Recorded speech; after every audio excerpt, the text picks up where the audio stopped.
Knowing how to navigate the trade market is one of the biggest edges you can have in fantasy football. Understanding when a player is a sell high or a buy low could end up being the difference between you banking a league winner and winning your championship or ultimately getting bounced before the playoffs. And today I'll be breaking down my 3 biggest buys and my 2 biggest sells at the running back position entering week 3 of fantasy football, breaking down player trends and usage related information to help you guys make some profit on the trade block. But with that being said, before we get into it, as always, let's hit the damn intro.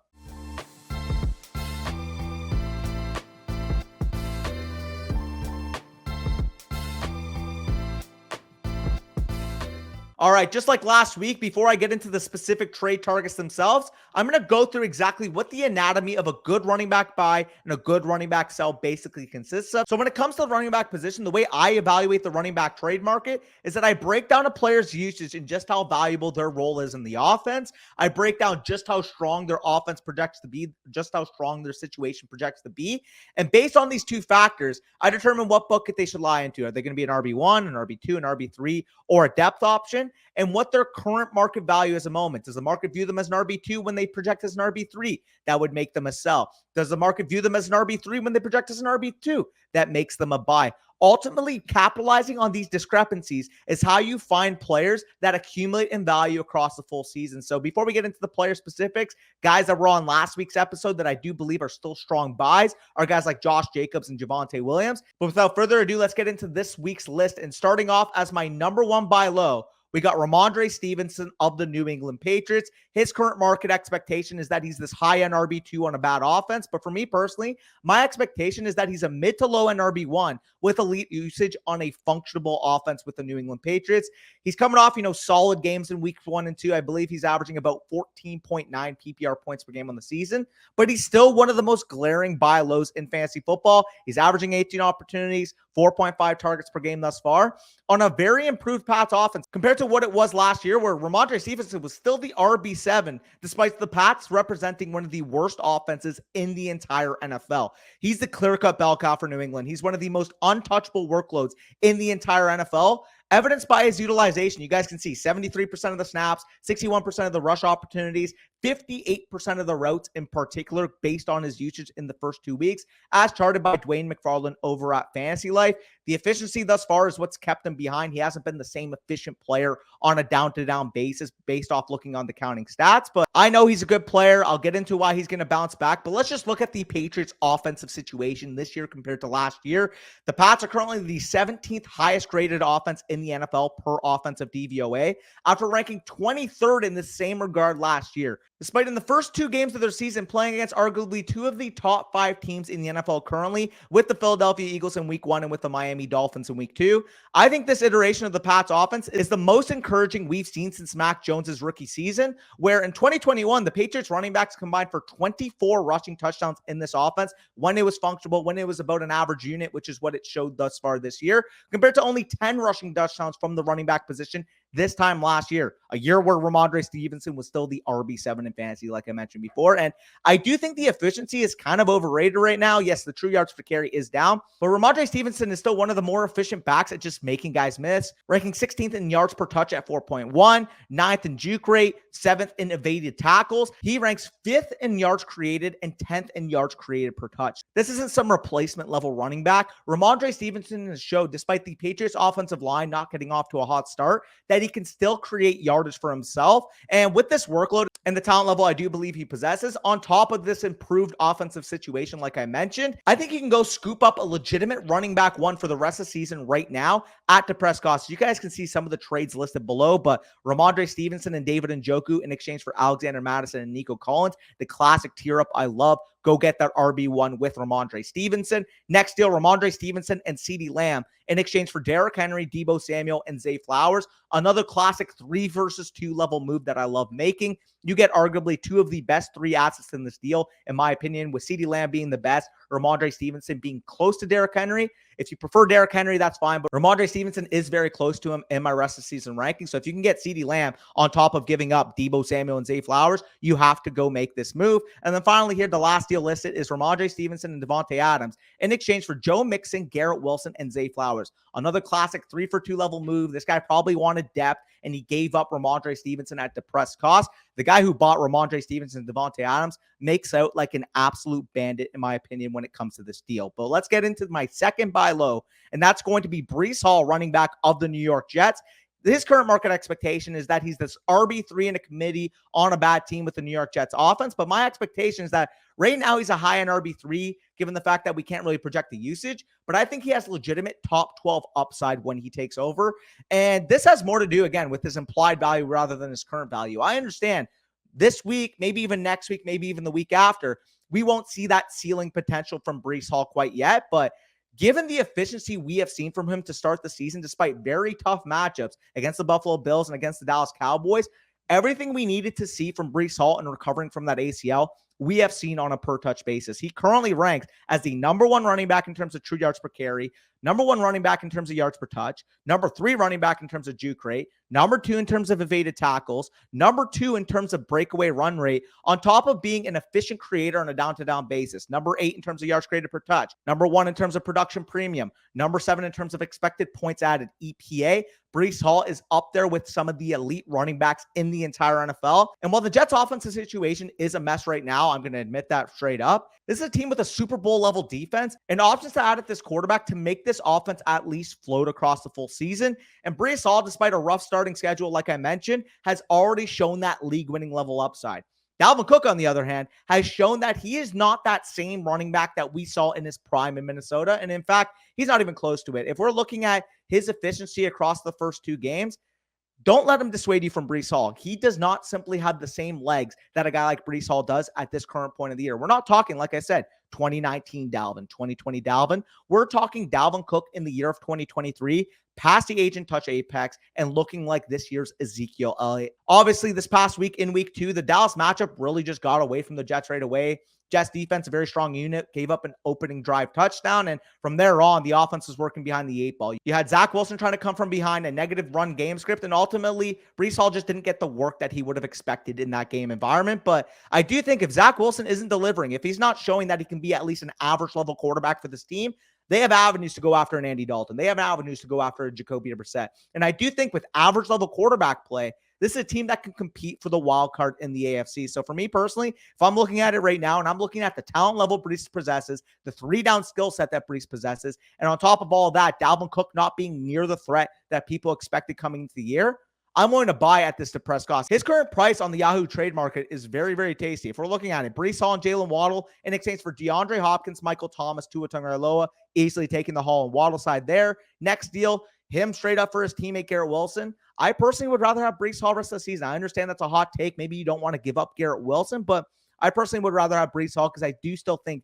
he has league-winning level running back upside, given what we've seen from Dalvin Cook. The next 2 deals, we do see Breece Hall, Jerry Jeudy, and CeeDee Lamb in exchange for A.J. Brown, Ramondre Stevenson, and Jerome Ford. I just hear that the upgrade going from A.J. Brown to CeeDee Lamb is so massive, and getting a guy like Breece Hall thrown into this deal was an excellent move, so I like that one as well. This next deal, Brandon Ayuk and Elijah Moore in exchange for Breece Hall and Sam Laporta. If you need a running back, you're stocked at wide receiver, I don't mind making this type of move, giving Brandon Ayuk to go get a guy like Breece Hall. And then finally, this last deal listed, you do have Breece Hall and Jalen Waddle in exchange for Javonte Williams and Garrett Wilson. I prefer Breece Hall over Javonte Williams throughout the rest of the year, and I also prefer Jalen Waddle. The third running back buy low of this week is going to be Jaylen Warren, running back of the Pittsburgh Steelers. His current market expectation is that he's this RB4, high-end handcuff to Najee Harris, who is the clear running back 1 in the market's view. But for my expectation, he's a mid to low-end RB1 based off standalone value right now, with top 15 level implied value. Should Najee Harris get benched? Should Najee Harris miss time? It really reminds me of that Tony Pollard, Ezekiel Elliott situation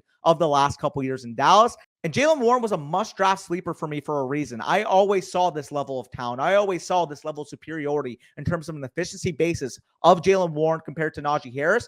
We just needed to see the workload even out, and we've seen it thus far. A lot of the pro Najee drafters were saying, yeah, I want a guy with 65% snap share, which is what Najee Harris projected to be. But that simply hasn't been the case thus far this year. We've seen that Jaylen Warren's taken over 40% of the snaps and increased his route participation from week 1 to week 2 from 35% to 47%, en route to commanding 6 targets and posting a 4 for 66 stat line in the receiving game against a very stout Cleveland Browns defense in week 2. And while their touchdowns still slightly prefer Harris on the season, 19 to 18 across the first 2 games, both of them have gotten 21 opportunities in the first 2 games, and Warren has clearly been the more efficient running back. He's a true weapon in the passing game, which the Steelers didn't quite have with Najee Harris when he was in those situations. Najee Harris has never eclipsed 5 yards per target across his NFL career, whereas Warren has been a 6.5 yards per target running back since he came into the league last year. And the Steelers' offense hasn't looked good thus far, I will admit that, but the 49ers and the Browns are the 2 best defenses that they're going to play across the full season,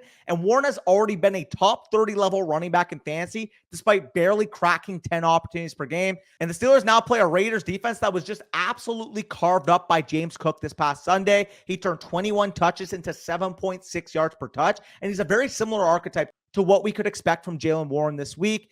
Najee will obviously, still be involved. We still will get work in this backfield, but as that split progresses or even Jaylen Warren takes over, I think he has the opportunity to be a league winner in fantasy football. And like I said, as a Cowboys fan, this really reminds me of that Zeke Pollard dynamic we've seen in the last couple of years. Obviously, Zeke, that high draft capital, early down banger role, similar to what Najee Harris represents for the Steelers. But on a per touch basis, Tony Pollard was way better than him, similar to how Jaylen Warren has been way better than Najee Harris from an efficiency standpoint. With Warren, again, like I mentioned, you're currently getting a top 30-ish level running back in terms of his immediate value. But like I said, his implied value, if Harris were to miss time, if he was to straight up win the job outright, is top 15 level running back for the rest of the season. His current market value on the Yahoo trade market is also very encouraging. Like you can see some of these deals. First one, Jaylen Warren, Josh Jacobs, and Chris Olave in exchange for Keenan Allen, Raheem Mostert, and David Montgomery.